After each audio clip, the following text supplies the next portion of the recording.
Good evening दोस्तों। एक बार फिर से स्वागत करते हैं आपके अपने यूट्यूब चैनल एएमयू क्लास के टीजीटी पीजीटी कला मैराथन के रात के 8 बजे के आज के इस श्रृंखला में। तो चलिए मित्रों, कुछ नए कुछ पुराने प्रश्नों की आज श्रृंखला है और उम्मीद करूंगा कि बाकी सभी वीडियो की तरह इस वीडियो को भी प्यार मोहब्बत देंगे, लाइक शेयर देंगे और प्यारा सा कमेंट्स भी। अगर चैनल पर पहली मर्तबा है तो सब्सक्राइब कर लीजिएगा बेल आइकन के निशान के साथ, ताकि नोटिफिकेशन आपको मिलता रहे और फेसबुक पेज को हमारे फॉलो करना मत भूलिएगा। तो पहला प्रश्न जो आपके स्क्रीन पे है इस समय वो कह रहा है, इस गुफा संख्या पर कुछ विद्वानों का मत है कि यहाँ पर चित्र 7वीं शताब्दी के भी बने हैं। यानी इसमें से एक गुफा संख्या है जिस पे कुछ विद्वानों का मत है कि यहाँ के जो चित्र हैं वो 7वीं शताब्दी की, यहाँ का जो चित्र है वो 7वीं शताब्दी के बने हैं। क्या वो गुफा संख्या 5 की बात कर रहे हैं विद्वान, गुफा संख्या 2 की, गुफा संख्या 3 की बात कर रहे हैं या फिर गुफा संख्या 1 की? और आपको मैं बता दूं, ये बात हो रही है अजंता गुफा की। ठीक है, अजंता गुफा के एक गुफा संख्या को विद्वानों का कुछ मत था कि चित्र उसमें जो मिले हैं वो 7वीं शताब्दी के बने हुए मिले हैं। पहला प्रश्न है। तो चलिए कमेंट्स करना शुरू कर दीजिए और आज के टेस्ट को देखिए कैसा है आपके लिए। तो पहले प्रश्न का सही जवाब है गुफा संख्या 2 पर विद्वानों ने ये मत कहा था। ठीक है, अगला प्रश्न है, डॉक्टर RS अग्रवाल ने अपनी पुस्तक में अजंता के निर्माण का समय काल माना। डॉक्टर RS अग्रवाल ने अपनी पुस्तक में अजंता के निर्माण का समय काल जो है, टाइम पीरियड जो है वो क्या माना है? 500 से 550 ईस्वी, 500 से 650 ईस्वी, 500 से 625 ईस्वी या 475 से 550? तो RS अग्रवाल की पुस्तक में अजंता के निर्माण काल का समय क्या है, यह है हमारा प्रश्न। एक बात और कहना चाहूँगा, जो इसका आंसर है सेम वही निर्माण काल गुफा संख्या 16 या 17, कंफर्म नहीं है लेकिन देख लीजिएगा, 16 या 17 इसमें से सेम वही निर्माण काल उसका भी है। ठीक है, 16 या 17 में भी उसी में से कोई एक है, ये कंफर्म नहीं हो पा रहा है लेकिन दोनों में से एक ही कोई है। इसका सही जवाब है 475 से 550 ईस्वी। ठीक है, अगला प्रश्न है आपके स्क्रीन का, किस राजा के समय में आभूषणों में मणिकुट्टम तकनीक का प्रयोग किया गया? किस राजा के समय में आभूषणों में जो है मणिकुट्टिम तकनीक का प्रयोग किया गया? सवाई प्रताप सिंह के समय में, सवाई पृथ्वी सिंह के समय में, सवाई जय सिंह या सवाई माधो सिंह द्वितीय? तो फटाफट कमेंट्स करते रहिएगा मित्रों, और वीडियो अगर दिल से अच्छी लगती है तो लाइक और शेयर भी करना मत भूलिएगा। पेज को हमारे ज़रूर फॉलो कर लीजिए, वहाँ भी मैटर जाते रहते हैं आपके। और टेलीग्राम पे डेली शाम को एक प्रश्न आपको दे ही रहा हूँ, उसको भी देखते रहिए। तो आभूषणों में मणिकुट्टिम तकनीक का प्रयोग जिस शासक के समय में हुआ वो शासक थे सवाई जय सिंह। कौन थे? सवाई जय सिंह। अगला प्रश्न है, राधा कृष्ण का नृत्य, राधा और कृष्ण का नृत्य नामक चित्र के चित्रकार कौन है? साहिब राम, राम सेवक, सीताराम या रामजी दास? राधा और कृष्ण का नृत्य, इस चित्र को इसमें से किस चित्रकार ने चित्रित किया है? यह है हमारा प्रश्न और हमारे इस प्रश्न का सही जवाब जो है वो होगा साहिब राम। अगले प्रश्न पे चलते हैं।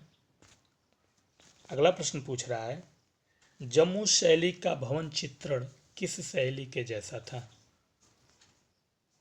जम्मू शैली का जो भवन चित्रण था वो कौन सी शैली के जैसा था? मेवाड़ शैली के जैसा, मारवाड़ शैली के जैसा, मंडी शैली के जैसा, या फिर मुगल शैली के जैसा। तो चलिए ड्रॉप का सिलसिला जारी रखिएगा। बेहतरीन प्रश्नों की श्रृंखला है और उम्मीद है कि बाकी सभी वीडियो की तरह इसे भी प्यार देंगे। जो नए हैं वो प्लेलिस्ट में जा सकते हैं, प्लेलिस्ट में हमारे जाएंगे तो बाकी पीछे के वीडियो आपको मिलेंगे, ठीक है, वहाँ देख लीजिएगा पीछे के वीडियो को। इसका सही जवाब है मित्रों मुगल शैली। जम्मू शैली का जो भवन चित्रण है वो मुगल शैली के जैसा था। अगला प्रश्न है, सांची के तोरण पर अंकित केवल कितने जातक दृश्यों को पहचाना गया? सांची का जो तोरण है उस पर अंकित केवल कितने जातक दृश्यों को पहचाना गया? 4 जातक दृश्यों को पहचाना गया, 5, 3 या फिर 2 जातक दृश्यों को पहचाना गया। सांची का जो तोरण है, सांची स्तूप का जो तोरण है उस पर अंकित कितने जातक दृश्यों को पहचाना गया, यह है प्रश्न हमारा, और इसका सही जवाब है 5। आगे बढ़ते हैं। अगला प्रश्न पूछ रहा है, मथुरा शैली में इंद्र को किन धर्मों में स्थान दिया गया है? मथुरा शैली में जो इंद्र भगवान हैं उनको किन धर्मों में स्थान दिया गया है? ब्राह्मण धर्म में, बौद्ध धर्म में, जैन धर्म में, या इन सभी धर्मों में? ध्यान से देखिएगा प्रश्न को और ध्यान पूर्वक ही इसका आंसर पुटअप करिएगा, ठीक है, तभी जाके आपकी तैयारी एक अच्छे लेवल पे पहुंचेगी। घबराहट में प्रश्नों के उत्तर को मत दीजिए और घबराहट में देखिए भी मत, और पूरा वीडियो रिलैक्स होकर देखा करिए। तो मथुरा शैली में इंद्र को किन धर्मों में स्थान दिया गया, ये हमारा प्रश्न है। तो मित्रों इन तीनों धर्मों में, ब्राह्मण, बौद्ध और जैन, तीनों धर्मों में स्थान दिया गया है इंद्र को मथुरा शैली में सिर्फ, ठीक है। अगला प्रश्न, किस काल तक बुद्ध की प्रतिमा प्राप्त नहीं होती है? बुद्ध की जो प्रतिमा है वो प्राप्त नहीं होती किस काल तक? शुंग काल, मौर्य काल, कुषाण काल, या इनमें से कोई नहीं? तो बुद्ध की जो प्रतिमा है वो इसमें से कौन से काल में प्राप्त नहीं होती? उसके बाद से बुद्ध की प्रतिमा मिलने लगी, उसके पीछे भी एक बहुत लंबी अपनी कहानी है। तो अगर आपने बुक पढ़ा होगा ध्यान से तो उसको आप जान जाएंगे, ठीक है। फिलहाल हमारा जो प्रश्न कह रहा है हम उस पर फोकस करते हैं। तो हमारा जो प्रश्न कह रहा है उसका सही जवाब है शुंग काल। बुद्ध किस काल तक बुद्ध की प्रतिमा प्राप्त नहीं होती? शुंग काल में बुद्ध की प्रतिमा प्राप्त नहीं होती। इसका रीजन अगर जानना है तो रीजन ये है कि उस समय बुद्ध थे और बुद्ध ने खुद ही जो है प्रतिमाओं पे निषेध किया था, इसलिए, ठीक है। अगला प्रश्न, बौद्ध धर्म के प्रचार का द्वितीय अशोक कहा जाता है? दूसरा अशोक सम्राट के बाद बौद्ध धर्म के प्रचार का दूसरा अशोक इसमें से किसे कहा जाता है? जैसे आप लोग कभी सुनते हैं ना कि सेकंड राजेंद्र प्रसाद की उपाधि दी गई, सेकंड एपीजे अब्दुल कलाम इनको कहा गया, सेकंड इसको आइंस्टीन कहा गया। उसी तरह से बौद्ध धर्म में सम्राट अशोक जो थे वो तो बहुत बड़े बौद्ध धर्म के अनुयायी थे, लेकिन द्वितीय अशोक किसे कहा गया बौद्ध धर्म के प्रचार में? यानी उनके बाद वही एक अनुयायी इतना जो है था जो बौद्ध धर्म में सम्राट अशोक की तरह था, इसलिए उसे द्वितीय अशोक कहा जाता है। चंद्रगुप्त को, कुषाण को, कनिष्क को, या फिर विक्रमादित्य को, ठीक है। तो चलिए फटाफट कमेंट्स, लाइक, शेयर करते रहिएगा। फेसबुक पेज को आप लोग फॉलो नहीं कर रहे हैं, फेसबुक पेज को फॉलो जरूर कर लीजिए आप लोग। AMU क्लासेस आर्ट लोगो यही दिखाई दे रहा होगा उस पर भी, ठीक है। तो हमारे इस प्रश्न का सही जवाब है मित्रों कनिष्क को। बौद्ध प्रचार का द्वितीय अशोक कहा जाता है कनिष्क को, क्योंकि कनिष्क भी जो है बौद्ध की तरह अनुयायी और बौद्ध धर्म का पूरा प्रचारक था और बेहतरीन अनुयायी था। अगला प्रश्न है, गांधार कला के कितने प्रसिद्ध केंद्र हैं? गांधार कला के जो प्रसिद्ध केंद्र हैं, सिर्फ उनकी बात कर रहा है। प्रसिद्ध केंद्र जो है गांधार कला के वो 5 हैं, 7 हैं, 4 हैं या 9 हैं। गांधार कला के कितने प्रसिद्ध केंद्र हैं? तो चलिए फटाफट आज के इस सुपर मैराथन के टेस्ट को कंप्लीट करिए फाइनल सबमिट तक, और बताइए कि कैसा लगा आज का हमारा ये सीरीज। सही जवाब है 7। आगे बढ़ते हैं। अगला प्रश्न पूछ रहा है भारतीय चित्रकला का विवेचन, भारतीय चित्रकला का विवेचन नामक पुस्तक के लेखक हैं डॉक्टर R.S. अग्रवाल, राय कृष्णदास, जगदीश गुप्त, M.S. रांधवा। किस शख्सियत ने इसमें से लिखी है भारतीय चित्रकला का विवेचन, और इसे एक और नाम से भी जाना जाता है? भारतीय चित्रकला का विवेचन को एक और नाम से भी जाना जाता है। फिलहाल पहले इस प्रश्न का उत्तर हम लोग देखेंगे। तो इसका उत्तर है मित्रों R.S. अग्रवाल ने इसको लिखा है, और इसको एक और नाम से जाना जाता है जिसका नाम है कला विलास। क्या नाम है? कला विलास। ठीक है, आगे बढ़िए। अगला प्रश्न कह रहा है भगवान बुद्ध की धर्मचक्र परिवर्तन मुद्रा में विशाल प्रतिमा अजंता की किस गुफा में है? भगवान बुद्ध की धर्मचक्र परिवर्तन मुद्रा एक विशाल प्रतिमा है, वो अजंता की किस गुफा में प्रतिमा मौजूद है? गुफा संख्या 2 में, गुफा संख्या 5 में, गुफा संख्या 3 में या गुफा संख्या 1 में? ठीक है, किसकी बात कर रहा है? प्रतिमा की बात कर रहा है। ध्यान से देखिएगा, चित्र की नहीं, प्रतिमा की बात कर रहा है, मतलब मूर्ति की बात कर रहा है। ठीक है, तो भगवान बुद्ध की धर्मचक्र परिवर्तन मुद्रा में विशाल प्रतिमा अजंता की गुफा संख्या 1 में मौजूद है। अगला प्रश्न देखिए, अजंता के किस चित्र को पाश्चात्य लेखकों ने काली राजकुमारी से संबोधित किया था? अजंता के किस चित्र को पाश्चात्य लेखकों ने काली राजकुमारी से संबोधित किया? कहाँ के? पाश्चात्य लेखकों ने, यूरोपीय लेखकों ने अजंता के इनमें से एक चित्र को काली राजकुमारी के नाम से संबोधित किया। क्या वो चित्र मार विजय है? मार विजय चित्र की बात कर रहे हैं, ठीक है, मूर्ति की नहीं। या फिर अवलोकितेश्वर बोधित्व है, या बोधिस्व पद्मपाड़ी है, या फिर शिवी जातक है? तो मित्रों इसका सही जवाब है बोधिस्व पद्मपाड़ी को काली राजकुमारी से संबोधित किया पाश्चात्य लेखकों ने। अगला प्रश्न है अजंता के चित्रों में किस काल के भवन तथा वास्तु का प्रयोग है? किस काल के भवन और वास्तु का यूज किया गया है अजंता के चित्रों में?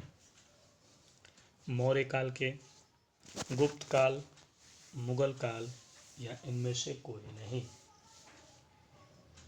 क्या पूछ रहा है कि अजंता के चित्रों में कौन से काल के यानी किस समय के भवन तथा वास्तु का प्रयोग किया गया है? तो मित्रों गुप्त काल के भवन तथा वास्तु का प्रयोग किया गया है अजंता के चित्रों में। अगला प्रश्न है तरल पदार्थ जो ऑयल पेस्टल से बने चित्र में स्थिरता के लिए लगाया जाता है, यानी इसमें से वह तरल पदार्थ जो ऑयल पेस्टल से बने चित्र में स्थिरता के लिए लगाया जाता है उसे तारपीन कहते हैं, कोल तार, फिक्सेटिव या इम्पास्टो। तो चलिए लाइक और शेयर करना मत भूलिएगा। अगर वीडियो और उसमें बताए गए प्रश्न आपको अच्छे लग रहे हों तो तरल पदार्थ जो ऑयल पेस्टल में बने चित्र में स्थिरता के लिए लगाया जाता है उसे कहते हैं मित्रों फिक्सेटिव। अगला प्रश्न है आपके स्क्रीन का, कपड़े पर मोम लगाकर रंगने की विधि को कहते हैं। कपड़े पर मोम लगाकर रंगने की जो विधि है उसे कोलाज कहते हैं, नक्काशी कहते हैं, बंधेज कहते हैं या वाटिक कहते हैं। ठीक है, तो आपके पास टीजीटी पीजीटी का जो पेपर होगा उसमें अभी अच्छी खासी समय आपके पास बचा हुआ है और मैं चाहता हूं कि इस समय को आप कहीं से भी वेस्ट ना जाने दो और रेगुलरली अपना सेल्फ स्टडी और यूट्यूब पे लगे रहें। तो मोम लगाने की विधि कपड़े में उसको कहते हैं बाटिक कला। ठीक है, अगला प्रश्न है, भित्ति चित्र पद्धति का प्रारंभ हुआ। भित्ति चित्र पद्धति का जो प्रारंभ हुआ वो अजंता गुफा से हुआ, बाघ गुफा से हुआ, पहाड़ी शैली से या मुगल शैली से। भित्ति चित्र पद्धति इसकी शुरुआत कहाँ से हुई? तो मित्रों इसकी शुरुआत हुई अजंता से। अगला प्रश्न क्या कह रहा है, भारतीय चित्रकला का उद्भव कहाँ से हुआ है? भारतीय चित्रकला का जो उद्भव हुआ है वो कहाँ से हुआ है? स्क्रॉल चित्रकारी से हुआ, चित्रकला से हुआ, चट्टान चित्रकारी से हुआ या भित्ति चित्र से हुआ? ठीक है, ध्यान से देखिए, पहले प्रश्न क्या कह रहा है, भारतीय चित्रकला का जो उद्भव है, उद्भव वो कहाँ से हुआ है? तो भारतीय चित्रकला का उद्भव चट्टान चित्रकारी से हुआ है। आपको पता ही है चट्टान चित्रकारी कब हुई थी। अगला प्रश्न है, एक रंग से बनाए गए चित्र को कहते हैं। एक रंग से बनाए गए चित्र को क्या कहते हैं? एकल चित्र, एकल रंग, ढलाई या फ्रेस्को? तो चलिए मित्रों, टेस्ट श्रृंखला बेस्ट है या नहीं है ये तो आप ही जानते हैं, क्योंकि आप ही फेस करते हैं इसको अच्छे बुरे का, और आप ही जानते हैं कि हमारी तैयारी में मेहनत का क्या है। आपका ही प्यार मोहब्बत इसमें दिखता है। और मित्रों, इस प्रश्न का सही जवाब है एकल रंग। एक रंग से बनाए गए चित्र को एकल रंग कहेंगे, ध्यान दीजिएगा, एकल रंग। अगला प्रश्न है, राजस्थानी चित्रकला में किस रंग का उपयोग किया गया है? राजस्थानी चित्रकला में जो रंग उपयोग हुआ है वो कौन सा है? तेल रंग, टेम्परा रंग, वाश रंग या एक्रिलिक रंग? राजस्थान की चित्रकला में कौन से रंग का उपयोग, प्रयोग, इस्तेमाल या यूज कह लीजिए किया गया है? तो मित्रों, उसमें किया गया है टेम्परा तकनीक का इस्तेमाल। अगला प्रश्न है, कला प्रदर्शनी में नामक चित्र के चित्रकार हैं। कला प्रदर्शनी में ये चित्र का नाम है और इस चित्र को किसने बनाया? राम कुमार ने, सतीश गुजराल ने, तैयब मेहता ने या मंजीत बाबा ने? किसने बनाया कला प्रदर्शनी में? टाइटल है चित्र का, और इसको बनाया है राम कुमार ने। ठीक है, अगला प्रश्न है आपके स्क्रीन का, आधुनिक कलाकार अकबर पद्मसी का जन्म कब हुआ था? अकबर पद्मसी का जन्म 1920 ईस्वी में हुआ, 1925, 1927 ईस्वी या 1929? आधुनिक कलाकार अकबर पद्मसी का जन्म, जो कि मरे थे ये 6 जनवरी को 2020 में। ठीक है, 6 जनवरी 2020 अकबर पद्मसी साहब की मृत्यु हुई थी। लेकिन यहाँ पूछ रहा है कि जन्म कब हुआ था? तो मित्रों, जन्म हुआ था 1929 में। ठीक है, अगला प्रश्न है, द लिविंग ट्रेडिशन पुस्तक के रचनाकार हैं? कौन है? द लिविंग ट्रेडिशन नामक पुस्तक के रचनाकार जे स्वामीनाथन हैं, एम.एफ. हुसैन, सतीश गुजराल या के.जी. सुब्रमण्यम।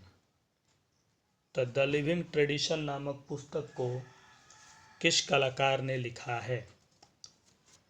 फटाफट कमेंट्स करते जाइए, ड्रॉप करते जाइए, लाइक शेयर करते जाइए। तो हमारे इस प्रश्न का सही जवाब है के.जी. सुब्रमण्यम।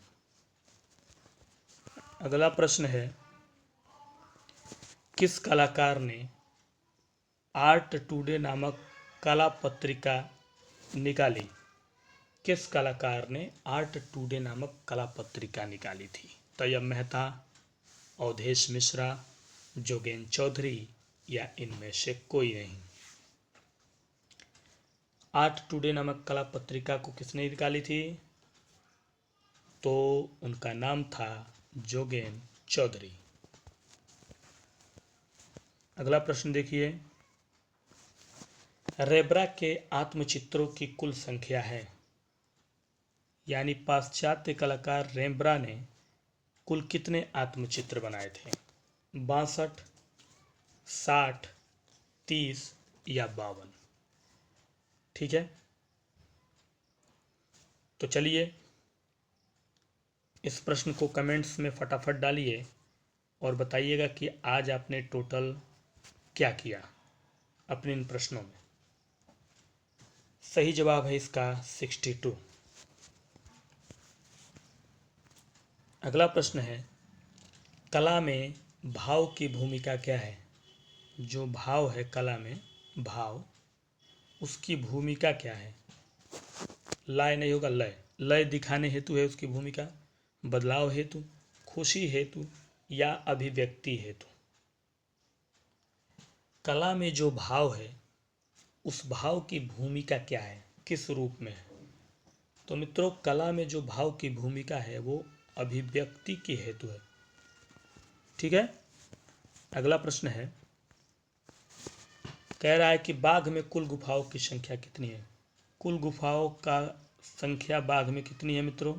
तो ये सभी प्रश्न तो आपके लिए बेसिक प्रश्न है। ये कुछ प्रश्न ऐसे हैं जो बेसिक हैं और उसको आपको बिना हिचकिचाए फटाक से सही कर देना है, क्योंकि आप लोग उसको जानते हैं, बताना नहीं है। तो है इसकी संख्या 9। ठीक है, आगे बढ़िए। बाघ से कुछ 2-3 प्रश्न इसमें शुरू अंत में मैंने ले लिया है। कह रहा है कि बाघ गुफाएं कौन से बौद्ध संप्रदाय से संबंधित हैं? कौन से बौद्ध संप्रदाय से संबंध रखती हैं बाघ की गुफाएं? हीनयान, महायान, दोनों या इनमें से कोई नहीं? तो बाघ की गुफाएं जो हैं वो किस संप्रदाय से संबंध रखती हैं मित्रों? तो मित्रों वो रखती हैं महायान संप्रदाय से संबंध। ठीक है, अगला प्रश्न है, कहाँ की सभी गुफाएं बिहार हैं? बिहार सभी गुफाएं, वो भी बाघ की, एलोरा की, अजंता की या सिगरिया की? ठीक है, तो कहाँ की सभी गुफाएं बिहार हैं? तो मित्रों बाघ की सभी गुफाएं क्या हैं? बिहार हैं। ठीक है, अगला प्रश्न है और इस वीडियो का आखिरी प्रश्न है, पूछ रहा है, वर्तमान में बाघ की गुफाएं किस प्रदेश के अंतर्गत आ गई हैं? वर्तमान में बाघ की गुफाएं किस प्रदेश के अंतर्गत आ गई हैं? उत्तर प्रदेश, आंध्र प्रदेश, तमिलनाडु या फिर आपका मध्य प्रदेश? तो मित्रों वर्तमान में बाघ की गुफाएं आई हैं एमपी में। तो चलिए, उम्मीद करता हूँ कि आज की वीडियो पसंद आएगी। लाइक, शेयर और प्यारा सा कमेंट्स और हमारे फेसबुक पेज को जरूर फॉलो कर लेंगे। तो आज के लिए दीजिए इजाज़त, फिर मिलते हैं इसी समय इसी टाइम कुछ और बेहतरीन प्रश्नों के साथ। तब तक के लिए दीजिए इजाज़त। नमस्कार, शुभ रात्रि, गुड नाइट।